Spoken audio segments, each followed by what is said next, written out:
Sesungguhnya Fir'aun telah berbuat sewenang-wenang di muka bumi dan menjadikan penduduknya berpecah belah. Dia bertindak semena-mena, lalim, melampaui batas, lebih mementingkan kehidupan dunia dan berpaling dari ketaatan Rob yang Maha Tinggi. Fir'aun memecah menjadi banyak sekali golongan dan kelompok dan menindas sebagian di antara mereka. Fir'aun menindas Bani Israel yang berasal dari keturunan Nabi Yakub. Saat itu, mereka adalah penduduk bumi terbaik. Mereka berada di bawah kuasa Raja Tiran yang zalim, yang memperbudak dan mempekerjakan mereka untuk pekerjaan-pekerjaan hina. Ada banyak faktor yang melatar belakangi perbuatan raja tersebut. Selain karena kebencian, ada juga faktor ramalan yang beredar pada saat itu. Bani Israel mengalami siksaan dan penyiksaan yang tak terkira. Nabi Musa diutus oleh Allah Subhanahu wa Ta'ala untuk membebaskan Bani Israel, dan telah berulang kali memperingatkan Fir'aun agar membebaskan kaumnya. Namun Fir'aun tetap bersikeras dan menolak. Suatu hari Allah Subhanahu wa Ta'ala memerintahkan Nabi Musa untuk kembali kepada Fir'aun dan menunjukkan mukjizat. Di sana Nabi Musa menunjukkan beberapa mukjizat, termasuk mengubah tongkatnya menjadi ular raksasa dan di tangannya mengeluarkan cahaya. Namun Fir'aun tetap ingkar, dan dari situlah awal mula kehancuran Fir'aun dan pengikutnya. Tentang bagaimana detail kisah lengkapnya serta kelanjutan nasib Fir'aun, dari mana awal mula keangkuhan Fir'aun sampai mengakui dirinya sebagai Tuhan, serta dari mana sumber kekayaan Fir'aun yang sampai penasihatnya saja Qorun bisa membangun istana megah, akan dibahas lengkap di sini. Namun sebelum saya melanjutkan kisahnya, dimohon kepada pemirsa untuk menonton video ini sampai selesai, supaya tidak ada kesalahpahaman dalam memahami isi cerita, serta mohon bantu channel ini semakin berkembang dengan cara subscribe dan berikan like serta komen positifnya. Semoga bantuan pemirsa sekalian menjadi amal jariah dan bernilai pahala di sisinya. Bismillahirrahmanirrahim. Fir'aun menguasai seluruh negeri. Seiring dengan makmurnya negeri Mesir, kekuasaan Fir'aun semakin hari semakin bertambah. Fir'aun berkuasa tanpa ada yang berani menentang, dan dia membuat keputusan sesuka hatinya. Bahkan dengan kesombongannya, dia sampai berani mengaku sebagai Tuhan. Gelar Fir'aun Raja Mesir kuno punya pengaruh besar yang diyakini sebagai seorang yang bertanggung jawab untuk melindungi dunia pada saat itu. Fir'aun bukanlah nama seseorang, melainkan sebutan dalam Al-Quran yang merujuk pada seorang Raja Mesir yang sombong, suka menindas, dan sering melampaui batas, yang hidup ketika Nabi Musa alaihi salam bayi sampai dirinya dibinasakan oleh Allah di Laut Merah. Fir'aun merupakan sebuah gelar bagi raja-raja Mesir yang muncul di era New Kingdom. Pendapat Syekh Abdurrahman As-Sadi mengatakan bahwa Fir'aun merupakan gelar yang diberikan kepada raja-raja Mesir, sebagaimana Raja Babel disebut Namrud, Raja Habasyah disebut An-Najasyi, Raja Yaman disebut Al-Qil, atau Raja Persia yang disebut Kisra, penguasa Roma yang dijuluki Kaisar. Sebutan Fir'aun dalam Al-Quran ini menjurus pada Raja Mesir yang hidup pada tahun 1527 sampai 1407 sebelum Masehi. Fir'aun dikhususkan untuk menyebut penguasa Mesir yang membangkang dan tidak beriman kepada Allah Subhanahu wa Ta'ala, sedangkan yang beriman kepadanya dikenal dengan nama Malik, yang saat itu hidup di zaman Nabi Yusuf alaihi salam.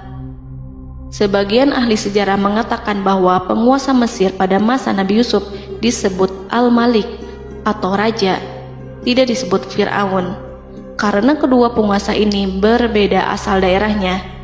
Penguasa Mesir pada masa Nabi Yusuf berasal dari Mesir pesisir, sehingga mudah untuk menerima perubahan. Sedangkan Fir'aun pada masa Nabi Musa berasal dari pedalaman Mesir yang mempunyai watak dan karakter keras serta kolot, dan tidak mudah menerima orang-orang di luar kalangan mereka. Dari keterangan di atas dipahami kenapa penguasa Raja Mesir pada masa Nabi Yusuf percaya kepada Nabi Yusuf dan mengikuti agama Nabi Yusuf, yaitu Islam. kemudian diikuti oleh rakyatnya. Sebagian ahli sejarah menyamakan Fir'aun dengan Mas'ab ibnu Royan. Ada pula yang menyatakan bahwa Fir'aun anaknya Walid ibnu Mas'ab ibnu Royan dari salah satu kaum Ad. Para Fir'aun Mesir kuno memperoleh kekayaan dan membangun kerajaan mereka yang megah melalui berbagai sumber. Beberapa sumber utama kekayaan dan pembangunan kerajaan Fir'aun adalah sumber daya alam. Mesir kuno diberkati dengan sumber daya alam yang melimpah, termasuk emas, tembaga, dan batu mulia yang ditambang dari wilayah gurun dan lembah. Sungai Nil juga menyediakan tanah yang subur untuk pertanian yang menjadi dasar ekonomi Mesir kuno. Air yang sangat penting ini memungkinkan kota-kota tumbuh di tengah gurun. Lonjakan air dan nutrisi itu mengubah lembah Nil menjadi tanah pertanian yang produktif. Menurut Organisasi Pangan dan Pertanian PBB, petani Mesir kuno adalah salah satu kelompok pertama yang melakukan pertanian dalam skala besar, menanam tanaman makanan seperti gandum, serta tanaman industri seperti rami untuk membuat pakaian. Sungai Nil mengalir ke utara sejauh 4.160 mil dari Timur Tengah Afrika ke Laut Tengah, yang memberikan Mesir kuno tanah subur dan air untuk irigasi. Untuk memaksimalkan pemanfaatan air Sungai Nil, petani Mesir kuno mengembangkan sistem irigasi cekungan. Mereka membangun jaringan tanggul berbahan tanah untuk membentuk cekungan. Kemudian mereka menggali saluran untuk mengarahkan air banjir ke dalam cekungan, di mana air akan menggenang selama sebulan hingga tanah jenuh dan siap untuk ditanami. Selain itu, Sungai Nil dapat dimanfaatkan untuk mengangkut material proyek-proyek konstruksi. Untuk mendapatkan manfaat dari Sungai Nil, orang yang tinggal di tepi sungainya harus mencari cara mengatasi banjir tahunan sungai ini. Untuk memprediksi apakah mereka akan menghadapi banjir yang bisa mengakibatkan panen buruk, orang Mesir kuno membangun nilometer atau pilar batu dengan tanda menunjukkan tingkat air. Mereka mengembangkan keterampilan dan teknologi baru dari pertanian hingga pembuatan perahu dan kapal. Sungai Nil juga merupakan rute transportasi penting karena memainkan peran sentral dalam peradaban Mesir kuno. Orang Mesir menjadi ahli dalam membangun perahu dan kapal untuk mengangkut berbagai barang, termasuk ternak, sayuran, ikan, roti, dan kayu. Mesir kuno memiliki perdagangan yang berkembang dengan wilayah Afrika Timur dan Tengah serta Mediterania Timur. Perdagangan ini tidak hanya mencakup barang-barang mewah, tetapi juga bahan pangan dan bahan baku. Fir'aun juga memiliki semua tanah di Mesir dan mengumpulkan pajak dari rakyatnya. Raja Fir'aun juga memperlakukan rakyat dengan kejam tanpa belas kasihan. Ia memeras pajak yang tinggi dan menjadikan kaum Bani Israel sebagai budak kerajaan. Mereka juga menerima upeti dari negara-negara yang dikalahkan atau ingin menjaga hubungan baik dengan Mesir. Bahkan Fir'aun juga memiliki proyek konstruksi untuk membangun struktur megah seperti piramida, kuil, dan monumen yang tidak hanya menunjukkan kekuasaan dan kekayaan mereka, tetapi juga berfungsi sebagai pusat administrasi dan agama. Proyek-proyek ini seringkali menggunakan tenaga kerja dari rakyat yang bekerja selama musim banjir. Kekayaan dan kerajaan megah Fir'aun merupakan hasil dari pengelolaan sumber daya yang efisien, eksploitasi sumber daya alam, dan kebijakan ekonomi yang cerdas. Ini semua mencerminkan kemajuan teknologi, organisasi sosial, dan kekuatan politik Mesir kuno. Kekayaan para Fir'aun Mesir kuno memang sangat luar biasa dan telah menjadi topik penelitian dan kekaguman selama berabad-abad. Fir'aun juga dikenal karena kehidupan mewah mereka. Sebagai penguasa Mesir kuno, Fir'aun hidup dengan kekayaan dan kemewahan yang hampir tak terbayangkan, yang mencerminkan kekuasaan dan status mereka. Mereka menghiasi diri mereka dengan aksesoris yang rumit dan gemerlap, serta mengenakan simbol otoritas dan kekuasaan tradisional. Dan Allah memberikan kepada Fir'aun berupa istizatuhul afiyah, yakni hidup sekian lama tanpa pernah merasakan sakit. Allah Subhanahu wa Ta'ala mengaruniai Fir'aun untuk bisa hidup selama 400 tahun tanpa sakit. Tentu, hal tersebut sudah menjadi kehendak Allah Subhanahu wa Ta'ala, maka tidak ada satupun manusia yang bisa menghalangi, bahkan bagi seorang Fir'aun sekalipun yang terkenal dengan kezalimannya. Namun dengan karunia-Nya yang diberikan Allah tersebut bukannya menjadikan Fir'aun sebagai manusia yang bersyukur, tetapi malah membangkitkan kesombongan dan kesesataannya. Dan puncak kesombongan Fir'aun juga dicatat Al-Quran sebagai penguasa tangan besi dan manusia yang pernah mengaku Tuhan. Aku adalah Tuhan kalian yang maha tinggi. Quran Surat An-Najiat ayat 24. Fir'aun hidup selama 446 tahun. Selama hidupnya, Fir'aun memiliki tubuh yang sehat dan bugar tanpa pernah mengalami sakit, meski hanya berupa pusing atau flu sekalipun. Fir'aun bahkan tidak pernah merasakan kelelahan. Fir'aun tidak pernah merasakan perihnya lapar, kerongkongannya tidak pernah tersentuh panasnya dahaga. Seandainya dalam semalam saja Fir'aun dilanda sakit berupa pusing atau demam, maka ia akan sibuk untuk mengurus dirinya sendiri dan tidak berpikiran untuk mengaku bahwa ia adalah Tuhan. Hal ini pun dijelaskan dalam kitab Ihya Ulumuddin Al-Qut Al-Qulub oleh Imam Al-Ghazali. Sesungguhnya yang menyebabkan Fir'aun sampai berani mengatakan, "Aku adalah Tuhan kalian yang maha tinggi," hal ini disebabkan karena ia mengalami masa sehat dalam hidupnya yang begitu lama. Kekejaman Raja Fir'aun diikuti dengan kesombongannya. Ia enggan bersyukur atas kemakmuran yang dianugerahkan Allah Subhanahu wa Ta'ala. Ia justru menjadikan negeri Mesir penuh dengan kemusyrikan. Sungguh, dia Fir'aun termasuk orang-orang yang berbuat kerusakan, dan kami hendak memberi karunia kepada orang-orang tertindas di bumi, dan hendak menjadikan mereka pemimpin dan menjadikan mereka orang-orang yang mewarisi bumi. Dan kami teguhkan kedudukan mereka di bumi, dan kami perlihatkan kepada Fir'aun dan Haman bersama bala tentaranya apa yang selalu mereka takutkan dari mereka. Surat Al-Qasas ayat 1-6.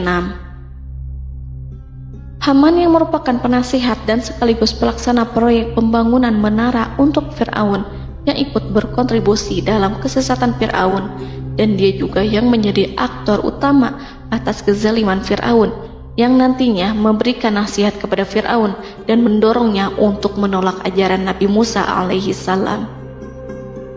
Faktor yang mendorong Fir'aun melakukan tindakan keji ini adalah Bani Israel yang mempelajari suatu hal yang mereka riwayatkan dari Ibrahim, bahwa suatu saat nanti akan lahir seorang anak Bani Israel yang akan menghancurkan kekuasaan Raja Mesir. Berita gembira ini terjadi saat insiden antara Sarah, istri Nabi Ibrahim alaihissalam, dengan Raja Mesir yang saat itu berniat jahat terhadap Sarah. Namun Allah menjaganya. Berita gembira ini santer terdengar di antara Bani Israel. Kaum Kipti juga membicarakan berita ini, hingga sampailah juga ke telinga Fir'aun. Sebagian amir dan orang-orang dekat Fir'aun menyampaikan hal itu kepadanya saat tengah berbincang pada malam hari. Waktu itu Fir'aun langsung menginstruksikan untuk membunuh seluruh anak laki-laki Bani Israel untuk mengantisipasi kelahiran anak yang dimaksud. Tapi apa boleh buat, kewaspadaan sama sekali tidak bisa menghindari takdir. Suatu ketika Fir'aun bermimpi seakan-akan api datang dari arah Baitul Maqdis lalu membakar semua rumah Mesir dan seluruh kaum Kipti. Namun api tersebut tidak membahayakan Bani Israel. Saat bangun, Fir'aun merasa takut oleh mimpi itu. Ia kemudian mengumpulkan seluruh paranormal dan tukang sihir. Fir'aun bertanya kepada mereka terkait mimpi itu. Mereka berkata, akan lahir seorang bayi laki-laki dari kalangan Bani Israel yang akan menghancurkan penduduk Mesir. Sebab itulah Fir'aun memerintahkan untuk membunuh anak laki-laki dan membiarkan hidup anak perempuan. Fir'aun sangat mewaspadai agar Musa tidak lahir, hingga menunjuk sejumlah laki-laki dan dukun beranak berpatroli memeriksa para wanita hamil dan mendata waktu kelahiran mereka. Jika ada yang melahirkan anak laki-laki, si bayi langsung disembelih oleh para algojo seketika itu juga. Allah berfirman, kami mengilhamkan kepada ibu Musa, susuilah dia Musa. Jika engkau khawatir atas keselamatannya, hanyutkanlah dia ke sungai Nil dalam sebuah peti yang mengapung. Janganlah engkau takut dan janganlah pula bersedih. Sesungguhnya kami pastikan mengembalikan kepadamu dan menjadikan sebagai salah seorang rasul. Surat Al-Qasas ayat 7. Pada saat itu, ibu Musa yang bernama Ayarika, ada juga yang menyebut Ayah Zakat, merasakan kesedihan yang amat dalam dan sudah mengantisipasi sejak pertama kali mengandung Musa. Kehamilannya ini memang tidak terlihat. Harun lahir pada tahun ketika hukuman mati bagi lelaki tidak berlaku, sementara Musa lahir pada tahun di mana bayi laki-laki harus dibunuh. Saat melahirkan, ibunya mendapat ilham agar Musa kecil diletakkan di dalam peti yang diikat dengan tali. Rumahnya tepat di hulu sungai Nil. Ia menyusui Musa, kemudian ketika khawatir pada seseorang, ia meletakkan Musa di peti itu, lalu dilepaskannya ke lautan, sementara talinya tetap dipegang. Setelah semua orang pergi, ia tarik kembali peti itu. Namun suatu hari, ibu Musa melepaskan peti itu, tetapi dia lupa tidak mengikatnya dengan tali, sehingga peti berisi Musa kecil itu hanyut bersama aliran sungai Nil hingga melintas tepat di depan istana Fir'aun. Selir-selir Fir'aun itu memungut peti dalam kondisi tertutup rapat. Mereka tidak berani membukanya. Peti itu kemudian diletakkan di depan istri Fir'aun, Asiyah binti Muzahim. Ada pendapat yang mengatakan bahwa Asiyah berasal dari Bani Israel dari keturunan Musa. Saat membuka penutup peti dan menyingkap tirai penutupnya, Asiyah melihat wajah Musa kecil memancarkan sinar-sinar nubuah kemuliaan. Begitu melihatnya, Asiyah langsung jatuh hati dan sangat mencintainya. Saat Fir'aun tiba, ia berseru, "Apa ini?" Kemudian ia memerintahkan untuk menyembelihnya, tetapi sang istri meminta agar bayi tersebut diberikan kepadanya. Sang istri berkata, "Dia adalah penyejuk mata hati bagiku dan bagimu." Fir'aun menimpali, "Iya, bagimu, tapi bagiku tidak. Aku tidak memerlukan bayi itu." Petaka memang selaras dengan tutur kata. Kata-kata istri Fir'aun, mudah-mudahan dia bermanfaat kepada kita. Allah memberikan manfaat yang ia harapkan. Di dunia, Allah memberikan hidayah padanya melalui sosok Musa, dan di akhirat, Allah menempatkan dia di surganya karena Musa. Atau kita ambil dia menjadi anak. Keduanya pun mengadopsi Musa karena mereka berdua tidak punya anak. Perkataan Asiyah ini diabadikan dalam Al-Quran surat Al-Qasas ayat 9. Dan berkatalah istri Fir'aun, "Ia adalah penyejuk mata hati bagiku dan bagimu. Janganlah kamu membunuhnya.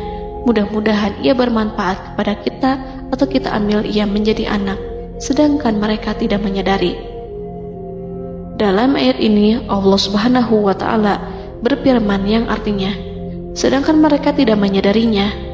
Ibnu Katsir menjelaskan maksud dari ayat ini, mereka tidak mengetahui apa yang dikehendaki Allah, bahwa di tangan anak itulah terjadinya kehancuran masa depan Fir'aun dan bala tentaranya. Mereka tidak mengetahui hukuman besar Allah yang dikehendaki terhadap Fir'aun dan pasukannya. Mereka tidak tahu bahwa Allah menakdirkan mereka untuk memungutnya. Saat Musa tinggal di kediaman Fir'aun, pihak keluarga ingin menyusuinya. Namun Musa tidak mau menerima susu wanita manapun. Ia juga tidak mau makan, hingga mereka dibuat bingung karenanya. Mereka berusaha sebisanya untuk memberi Musa makan, namun Musa tidak mau. Seperti yang Allah sampaikan dalam surat Al-Qasas ayat 12. Dan kami cegah dia Musa menyusu kepada perempuan-perempuan yang menyusuinya sebelum itu. Mereka kemudian mengirim Musa bersama para dukun beranak dan sejumlah wanita ke pasar. Mungkin Musa mau menyusu pada seorang wanita di sana. Saat semua orang berdiri di hadapan Musa, saudari Musa melihatnya. Ia tak memperlihatkan sikap seakan-akan mengenal bayi yang sebenarnya adalah adiknya. Mereka kemudian pergi bersama saudari Musa itu ke kediaman Musa. Musa kecil kemudian digendong ibunya untuk menyusui bayi itu. Bayi yang tidak lain adalah anaknya sendiri, langsung menyusu dengan lahap. Melihat hal itu, mereka merasa sangat puas dan gembira. Mereka pun melaporkan peristiwa yang sangat menggembirakan itu kepada Asia. Asia meminta agar perempuan yang tidak lain adalah ibunya Musa itu untuk menetap bersamanya dan memohon kebaikan serta kesediaannya. Namun, perempuan itu menolaknya seraya berkata, "Sesungguhnya aku mempunyai suami dan anak-anak yang tidak bisa aku tinggalkan. Akan tetapi, aku siap melakukan jika bayi itu dibawa kepadaku ke rumahku." Akhirnya Asia mengutus ajudan kerajaan untuk menyerahkan bayi itu kepada ibunya Musa untuk disusui secara rutin. Asia kemudian memberikan berbagai macam fasilitas kepada ibu Musa berupa biaya nafkah sehari-hari, pakaian-pakaian bagus, dan beberapa hadiah istimewa yang lainnya sebagai kompensasi upah menyusui bayi itu. Akhirnya Musa kecil kembali ke pangkuan ibunya dan berada di bawah asuhannya. Allah telah menyatukan kembali bayi yang bernama Musa itu dengan ibunya sendiri. Fir'aun tidak akan menyangka jika Allah telah mempersiapkan sesuatu yang besar lewat kehadiran Musa kecil di kerajaannya. Sang Raja bengis lagi terpedaya oleh banyaknya pasukan yang dimiliki, kekuasaan, dan luasnya kerajaan yang maha agung yang tak terkalahkan, dan takdirnya tak bisa ditentang. Allah telah memutuskan bahwa bayi itu yang dia dan pengikutnya waspadai keberadaannya itu hingga dengan bengis membunuh banyak sekali nyawa yang tak terhitung jumlahnya. Padahal anak tersebut justru tumbuh dewasa di kediamannya, di atas kasurnya, memakan makanannya, dan meminum yang ada di rumahnya. Fir'aun sendiri justru mengadopsi dan merawat serta mengasuhnya tanpa menyadari rahasia besar di balik itu. Anak itu yang membuatnya binasa di dunia dan akhirat karena menentang kebenaran yang nyata yang ia sampaikan kepadanya. Nabi Musa tumbuh dan hidup sebagai salah seorang dari keluarga kerajaan hingga mencapai usia dewasanya, di mana ia memperoleh asuhan dan pendidikan sesuai dengan tradisi istana. Allah Subhanahu wa Ta'ala mengaruniakannya hikmah dan pengetahuan sebagai persiapan tugas kenabian dan risalah yang diwahyukan kepadanya. Musa tumbuh menjadi seorang pemuda yang mempunyai fisik dan akhlak yang kuat. Allah anugerahkan kepada Musa kesempurnaan tubuh dan kekuatan jasmani. Musa juga menyadari bahwa dia hanyalah anak angkat, tidak setetes pun darah Fir'aun mengalir padanya, dan bahwa ia keturunan Bani Israel yang ditindas dan diperlakukan sewenang-wenang oleh Fir'aun dan kaumnya. Maka dia berjanji kepada dirinya sendiri akan menjadi pembela bagi kaum-kaum yang lemah yang tertindas. Kekuatan fisik Nabi Musa memang tidak bisa diragukan. Itu terbukti pada saat Nabi Musa mampu mengangkat batu penutup sumur seorang diri, padahal batu itu hanya bisa diangkat oleh 10 orang laki-laki. Peristiwa kedua saat perkelahian antara Bani Israel dan orang Kipti atau kaumnya Fir'aun, suku asli Mesir. Saat orang Israel meminta pertolongan kepada Musa untuk mengalahkan orang Kipti, Musa menghampiri orang Kipti tersebut. Dengan tangan terkepal, Musa meninju orang Kipti dan matilah musuhnya itu. Orang Kipti hanya mati karena pukulan itu. Musa tidak sengaja dan tidak bermaksud untuk membunuh orang Kipti. Musa hanya berniat membuatnya jera.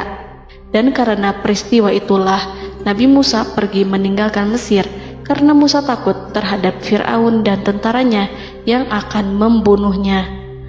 Karena jika mereka tahu bahwa Musa membunuh orang Kipti demi membela salah seorang Bani Israel, akan membuat Fir'aun dan pengikutnya mencurigai bahwa Musa memang berasal dari Bani Israel, dan pada akhirnya akan memicu sebuah permasalahan besar.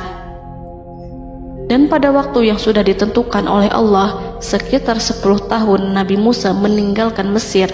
Pada akhirnya, Allah mengamanahkan dia sebagai seorang Rasul. Allah anugerahkan kepadanya hikmah kenabian dan pengetahuan di usia 40 tahun. Allah perintahkan Musa kembali ke Mesir untuk menghadapi Fir'aun dan mengajak dia mengakui Tuhan semesta alam. Tugas ini penuh dengan bahaya, mungkin bisa membuat Musa kehilangan nyawa, tetapi menuruti perintah Allah itu mutlak baginya. Ditemani oleh saudaranya Harun untuk membantunya membenarkan perkataannya. Lidah Musa cedal karena bara api yang pernah diletakkan di lidahnya saat Fir'aun hendak menguji akalnya setelah menarik jingat Fir'aun hingga berdarah. Fir'aun bermaksud untuk membunuhnya.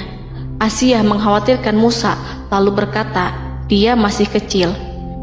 Fir'aun kemudian menguji Musa dengan meletakkan buah dan bara api di hadapannya.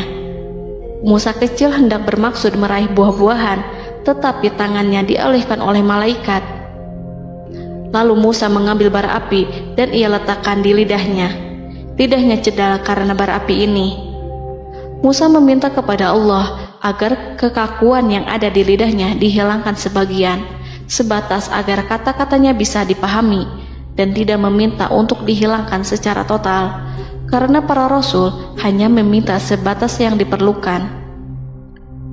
Pergilah kamu kepada Fir'aun, karena dia benar-benar telah melampaui batas, maka berbicaralah kamu berdua kepadanya dengan kata-kata yang lemah lembut. Mudah-mudahan dia sadar atau takut. Quran Surat Toha ayat 42-43. Ini merupakan sifat santun dan kasih sayang serta rahmat Allah terhadap makhluknya, meski Allah mengetahui kekafiran dan kesewenang-wenangan dan kesombongan Fir'aun. Bersama Harun, Musa mendatangi Fir'aun setelah menemui beberapa rintangan yang lazim ketika akan menemui raja pada waktu itu. Pertemuan Musa dan Harun juga dihadiri oleh beberapa anggota pemerintahan dan penasihat. Bertanyalah Fir'aun kepada mereka berdua, siapakah kalian berdua ini? Musa menjawab, kami Musa dan Harun adalah pesuruh Allah agar kamu membebaskan Bani Israel dari perbudakan dan penindasanmu dan menyerahkan mereka kepada kami agar mereka menyembah kepada Allah dengan leluasa dan menghindari siksaanmu. Fir'aun segera mengenal Musa dan berkata kepadanya, bukankah engkau Musa yang sudah kami asuh sejak bayimu dan kami asuh dalam istana sampai usia remajamu dan mendapat pendidikan serta pengajaran yang menjadikan engkau pandai? Dan bukankah engkau yang melakukan pembunuhan terhadap diri daripada seorang dari golongan kami? Sudahkah engkau lupa terhadap itu semua dan tak ingat akan jasa kami kepadamu? Musa menjawab, bahwasannya engkau telah mengurus aku sejak kecil. Itu bukanlah jasa yang dapat kamu banggakan, karena jatuhnya aku pada tanganmu akibat dari kekejaman dan kezalimanmu tatkala engkau memerintah agar orang-orangmu menyembelih setiap bayi laki-laki yang lahir, sehingga ibuku membiarkanku mengapung di sungai Nil dan aku dipungut oleh istrimu, sehingga selamatlah aku dari pengejaranmu dan penyembelihanmu. Dan kebaikan yang engkau sebutkan itu sebanding dengan perlakuanmu terhadap sebuah suku bangsa besar, yaitu Bani Israel secara keseluruhan, karena engkau telah menindas dan menjadikan mereka budak-budak untuk melayanimu. Dan mengenai pembunuhan itu merupakan kehilafanku, lalu aku lari darimu karena aku takut kepadamu. Namun peristiwa itu merupakan rahmat dan hikmah yang terselubung bagiku, sebab dalam perantauanku setelah aku melarikan diri dari negerimu ini, Allah Subhanahu wa Ta'ala mengaruniakanku dengan hikmah ilmu dan mengutus aku sebagai Rasul. Maka dalam rangka tugasku sebagai Rasul, datanglah aku kepadamu atas perintah Allah untuk mengajak engkau dan kaummu untuk menyembah Allah dan meninggalkan kezaliman serta penindasanmu terhadap Bani Israel yang kau pekerjakan dan perbudak mereka untuk melakukan pekerjaan dan melayanimu. Fir'aun bertanya, siapakah Tuhan yang engkau sebut-sebut itu, hai Musa? Adakah Tuhan di atas bumi ini selain aku yang patut disembah dan dipuja? Musa menjawab, ya, yaitu Tuhanmu dan Tuhan nenek moyangmu, serta Tuhan alam semesta. Fir'aun bertanya, siapakah Tuhan alam semesta itu? Musa menjawab, ialah Tuhan langit dan bumi, dan segala yang ada di langit dan di bumi. Berkatalah Fir'aun kepada para penasehatnya dan para pembesarnya, sesungguhnya Rasul yang diutus kepada kamu ini adalah seorang yang gila. Kemudian ia balik bertanya kepada Harun dan Musa, siapakah Tuhan kamu berdua? Akulah Tuhanmu yang paling tinggi. Surat An-Najiat ayat 23-24. Dan Fir'aun berkata, wahai para pembesar kaumku, aku tidak mengetahui ada Tuhan bagimu selain aku. Quran Surat Al-Qasas ayat 38. Fir'aun menentang, padahal ia tahu bahwa ia adalah hamba yang diatur, dan Allah lah yang menciptakan dan memberi bentuk rupa. Dan mereka mengingkarinya karena kezaliman dan kesombongannya, padahal hati mereka meyakini kebenarannya. Maka perhatikanlah bagaimana kesudahan orang-orang yang berbuat kerusakan. Quran Surat An-Naml ayat 14. Fir'aun beralih memakai kekuasaan dan wibawa yang ia miliki. Fir'aun berkata, jika engkau menyembah Tuhan selain aku akan memasukkanmu ke dalam penjara. Musa berkata, apakah engkau akan melakukan itu sekalipun aku tunjukkan kepadamu suatu bukti yang nyata? Fir'aun menjawab, tunjukkanlah sesuatu yang nyata itu. Maka Musa melemparkan tongkatnya. Tiba-tiba tongkat itu menjadi ular besar, dan Musa mengeluarkan tangan dari dalam bajunya. Tiba-tiba tangan itu menjadi putih bercahaya. Saking ketakutannya hingga membuat Fir'aun terkena diare. Dalam sehari lebih dari 40 kali buang air. Namun Fir'aun sebagai raja yang mengaku Tuhan tentu tidak akan begitu saja menyerah kepada Musa, walaupun telah diperlihatkan 2 mukjizat. Bahkan Fir'aun berkata kepada kaumnya yang dikhawatirkan terpengaruh oleh mukjizat Musa, bahwa apa yang dilakukan Musa merupakan sihir, dan Musa Harun adalah ahli sihir yang datang dengan maksud menguasai Mesir. Salah satu penasehatnya, yaitu Haman, mengusulkan agar mengumpulkan semua ahli sihir dari berbagai penjuru kerajaan untuk bertanding mematahkan sihir Musa, yang tanpa pikir panjang Fir'aun setujui. Fir'aun pun berkata kepada Musa, apa yang kau bawa ini adalah sihir. Kami akan melawanmu dengan sihir yang sama. Fir'aun pun kemudian meminta Musa untuk bertemu pada waktu dan tempat yang disepakati, dan langsung disetujui Nabi Musa tanpa ragu sedikit pun. Inilah salah satu tujuan terbesar Musa untuk memperlihatkan ayat-ayat hujah dan bukti-bukti nyata Allah di hadapan halayak ramai. Dengan berbekal pertolongan Allah, Musa yakin akan menang melawan para ahli sihir itu.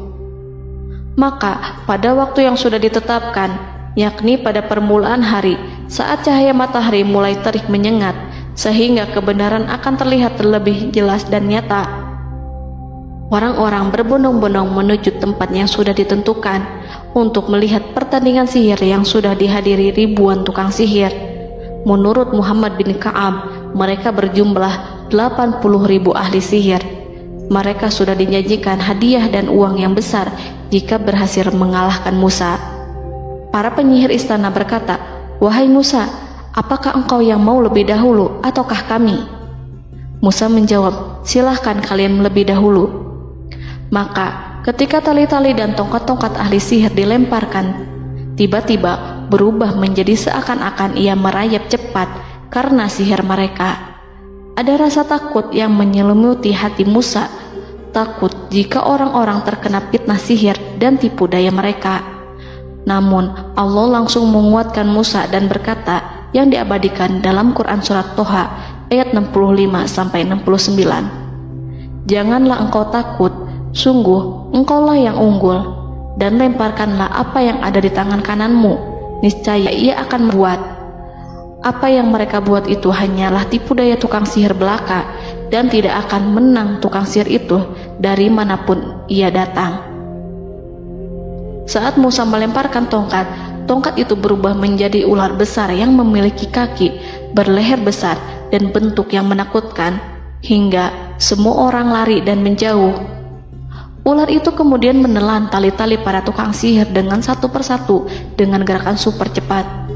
Semua orang melihatnya dengan penuh keheranan, sementara para tukang sihir mereka tercengang dan bingung kala melihatnya.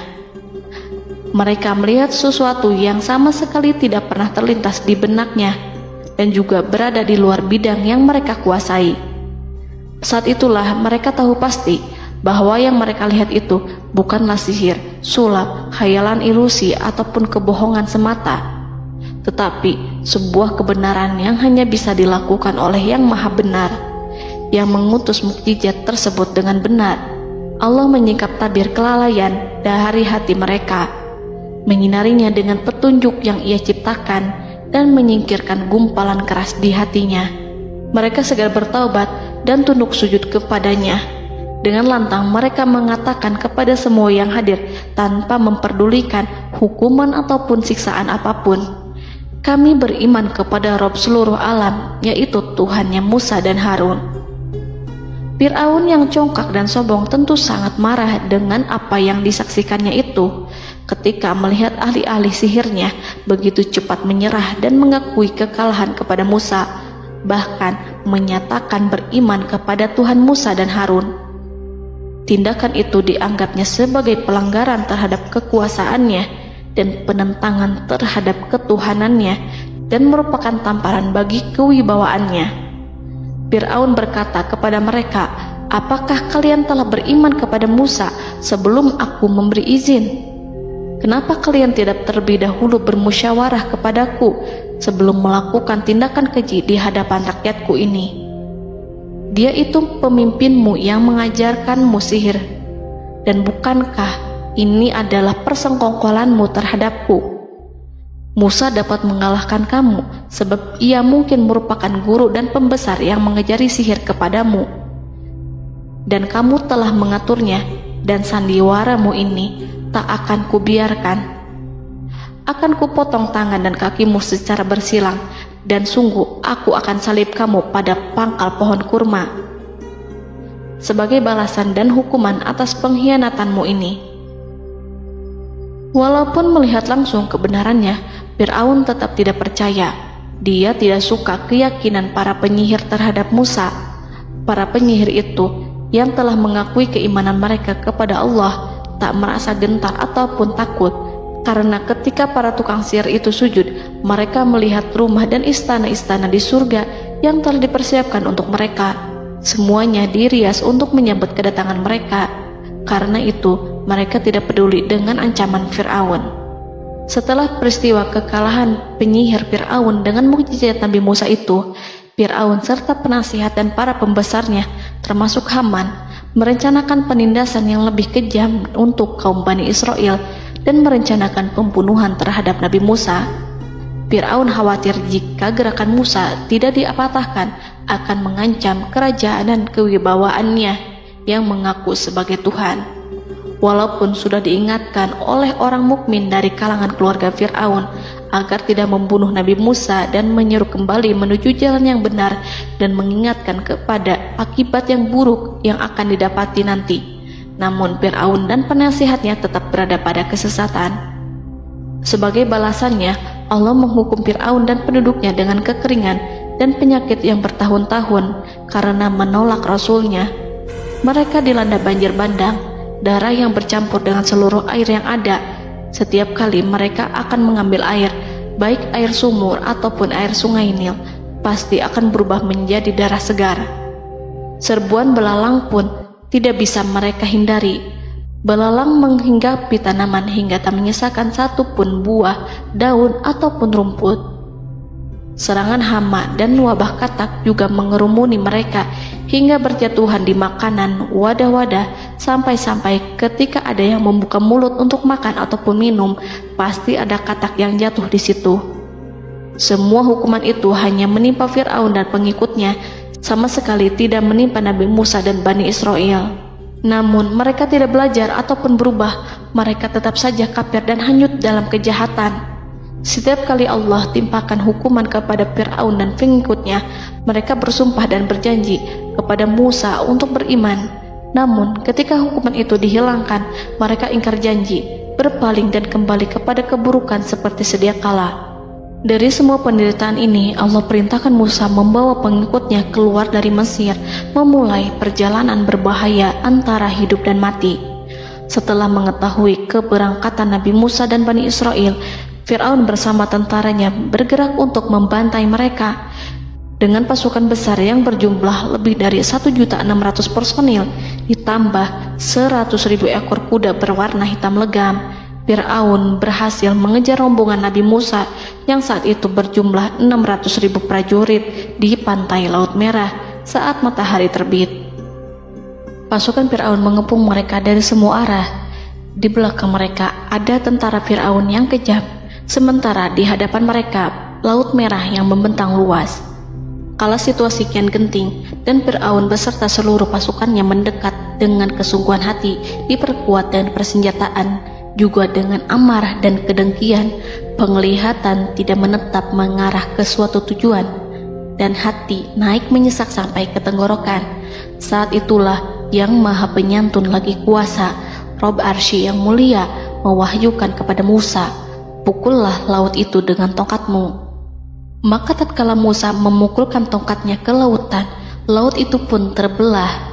Air lautan berdiri tegak laksana gunung yang terbelah oleh kuasa yang maha agung, yang bersumber dari zat yang mengatakan kepada sesuatu, "Jadilah," maka jadilah sesuatu itu.